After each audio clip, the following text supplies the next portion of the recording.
Hoja de trabajo número 1, primera parte del módulo 18, Estadística de fenómenos naturales y procesos sociales. Y aquí te presento algunas de las preguntas que vamos a estar haciendo en esta hoja de trabajo del módulo 18.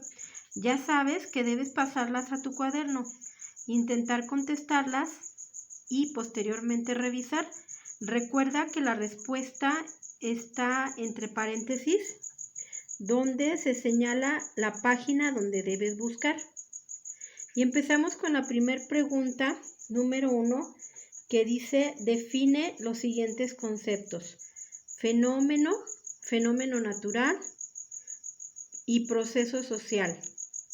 Y realiza las actividades de la página 27 y 30.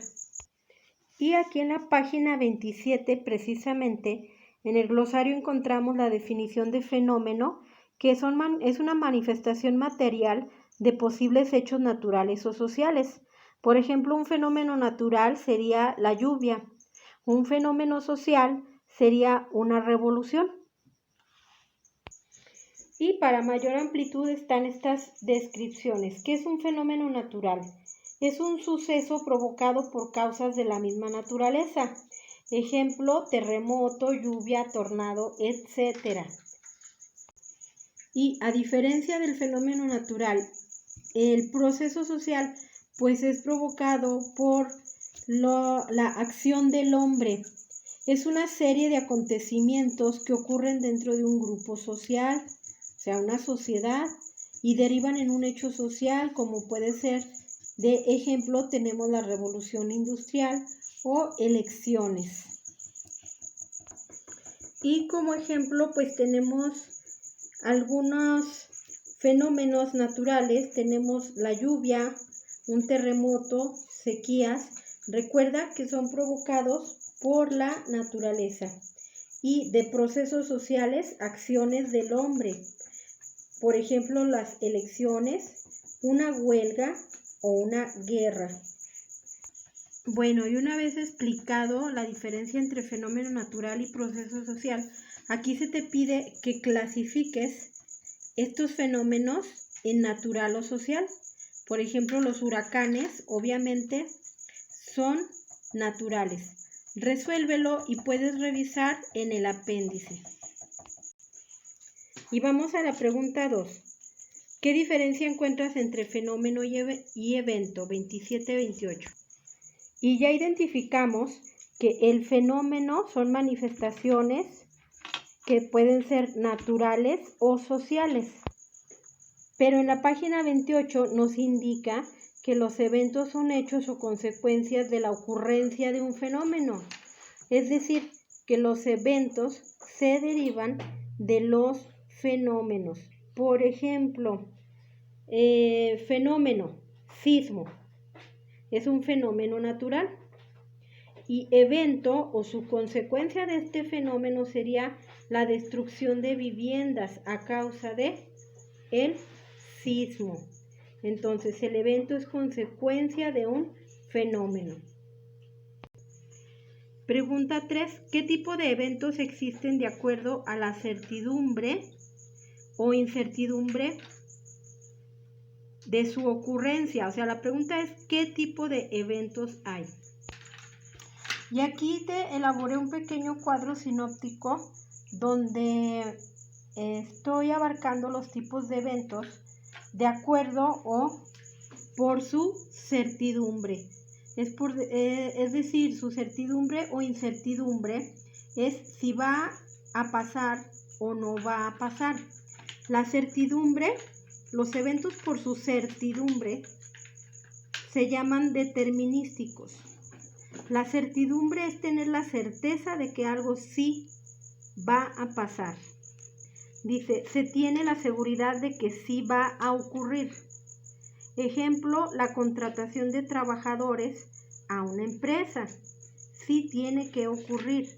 Por lo tanto, es un evento determinístico. Y por su incertidumbre, incertidumbre quiere decir que no tienes la certeza de que suceda. Se llaman aleatorios. y su naturaleza es incierta, es decir, de poca certeza de que ocurra un hecho. Ejemplo, los desastres naturales, porque son difíciles de predecir.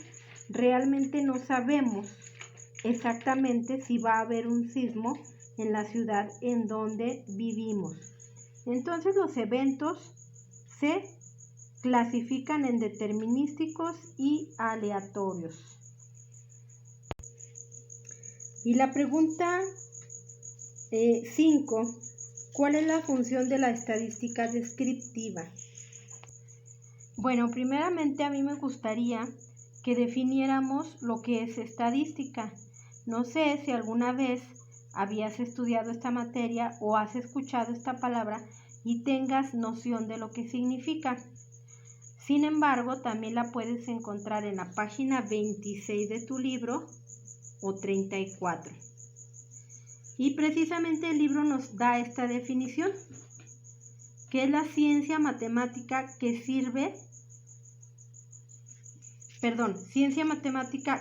sirve, me faltó aquí una palabra, que se sirve de los conjuntos de datos para obtener a partir de ellos conclusiones basadas en el cálculo de probabilidades. Aquí te tengo un ejemplo de lo que es la estadística. Es un ejemplo muy sencillo. Bueno, nos habla de conjuntos de datos. Por ejemplo, en un grupo de prepa abierta, el 70% de los estudiantes son mujeres y el 30% son hombres. Aquí tenemos datos. Y podemos hacer una gráfica y observar que hay más mujeres u hombres. Claramente podemos ver que hay mujeres, que es la mayoría. Lo podemos ver o nos lo refleja la estadística tanto en una gráfica de barras como en una gráfica circular. Y de ahí pues tú puedes contestar preguntas. ¿De quién se recibió más pago de inscripciones? De mujeres. Probablemente, ¿quiénes son los que menos pidan examen? Los hombres. Si todos presentan examen en un día, probablemente de quiénes se recibirían más calificaciones aprobatorias. Bueno, y esto es un ejemplo muy corto, pero para que te des cuenta de que la estadística es reflejar en los conjuntos de datos características de una situación. Y ahora sí vamos a ver lo que es la estadística descriptiva. Es la rama de la estadística que recolecta, analiza y caracteriza un conjunto de datos con el objetivo de describir. De ahí el nombre de descriptiva, ¿no? Describir las características y comportamientos de un conjunto determinado. Aquí tenemos un conjunto de alumnos. Bueno, tenemos que 7 de ellos reprobaron, que 12 son regulares, aprobados, que 14 son destacados y que 4 son sobresalientes. Y podemos verlo en la gráfica circular, cuál es el comportamiento en general de un grupo. Y te puedes hacer preguntas acerca de las características de ese grupo o describirlo. Por ejemplo, de este grupo podríamos decir que son más los aprobados que los reprobados, pero que son menos los alumnos sobresalientes. Y así te puedes hacer una serie de preguntas que describan a tu conjunto de datos. Y la siguiente pregunta, que es la número 6, nos dice, ¿qué es la probabilidad?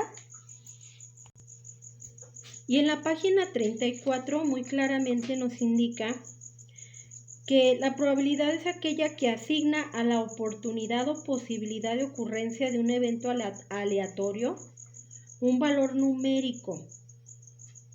Entonces, bueno, te pongo un ejemplo muy claro y vienen aquí una imagen de dados. Eso es un ejemplo de probabilidad. ¿Qué probabilidad hay de que caigan 2 6? ¿Qué probabilidad hay de que caiga un 3 y un 4?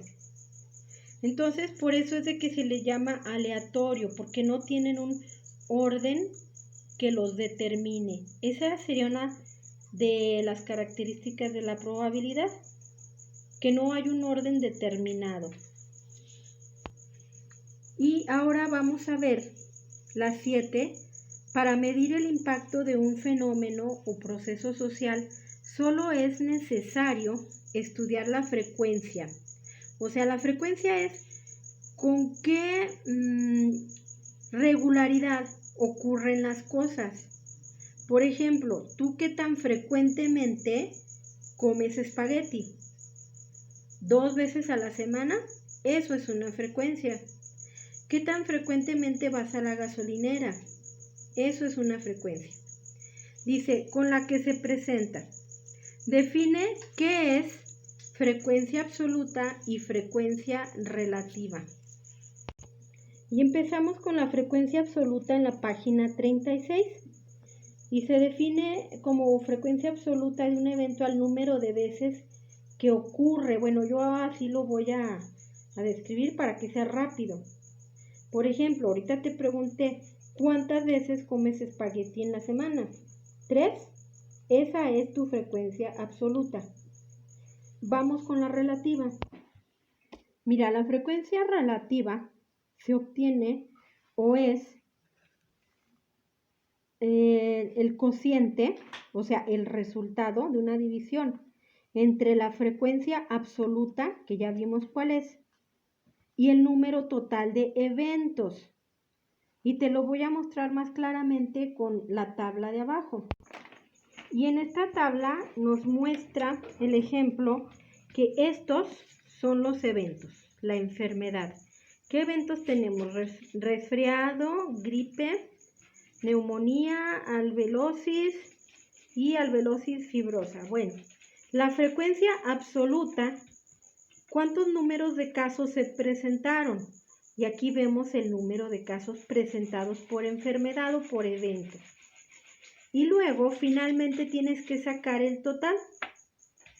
El total resulta de sumar todas las frecuencias absolutas, o sea, 36 más 24 más 26, etc. Bien, la frecuencia relativa resulta de dividir tu frecuencia absoluta entre el total de eventos. Es decir, 36 entre 150.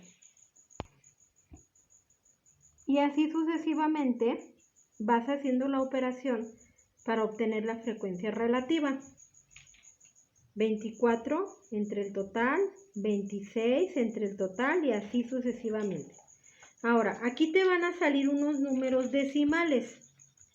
Esos números decimales, si tú los sumas, te va a salir casi el 100% de una población. Y puedes comprobarlo en la página 38. Bueno, yo te sugiero que primero hagas estas operaciones, les coloques el resultado y luego lo compruebes en la página 38. Aquí en la página 38 puedes comprobar y seguramente habrás tenido correctos tus resultados. Y lo que yo te decía es que al final, si tú sumas esta frecuencia relativa, te va a salir el 100%, bueno, o el 1, ¿verdad? En este caso, porque estamos sumando decimales, que significa una totalidad. Y ahora, pues te invito a que hagas este ejercicio en donde vas a sacar el total, recuerda que es una suma, y las frecuencias relativas de cada uno de los eventos. Tenemos que en la nevería tienen los siguientes sabores. De helados de fresa se vendieron 68, de vainilla se vendieron 75, de sabor chocolate, de sabor galleta y así sucesivamente. Vas entonces primero a sacar la suma de la frecuencia absoluta y luego sus frecuencias relativas, que ya sabes que es la frecuencia absoluta entre tu total.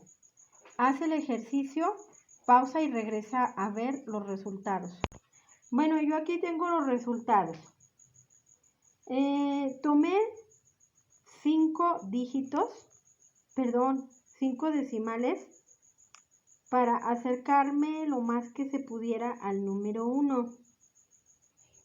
Pero bueno, te recuerdo que el proceso es: sumas tu frecuencia absoluta, luego divides tu frecuencia absoluta, la frecuencia absoluta de cada evento entre el total, y vas colocando tus resultados para la frecuencia relativa. Y si te da curiosidad, puedes sumar tus frecuencias relativas y lo más que se acerque al número 1, entonces es correcto, o el número 1. Y finalmente te quiero demostrar para qué sirve una frecuencia relativa. Mira, yo aquí tengo este ejemplo donde coloco alumnos aprobados, fueron 20, mi frecuencia relativa es esta. Reprobados 15, frecuencia relativa es esta. No presentaron, fueron 10, frecuencia relativa. Bien, saqué mis frecuencias relativas, ¿de acuerdo? Ya sabes, 20 entre 45, 15 entre 45 y así. Ahora esas frecuencias relativas a mí me van a servir para hacer una gráfica circular y describir, en este caso, cuál fue el comportamiento del grupo. Fíjate, de los aprobados, muy fácilmente veo que es un 44%. De los reprobados, 33, y no presentó 22. Entonces, este sería un uso bastante práctico de la frecuencia relativa, el que hagas una gráfica. Y esto es parte de la primera hoja de trabajo del módulo 18. El resto de las hojas de trabajo las puedes encontrar en Google Classroom. Pide informes.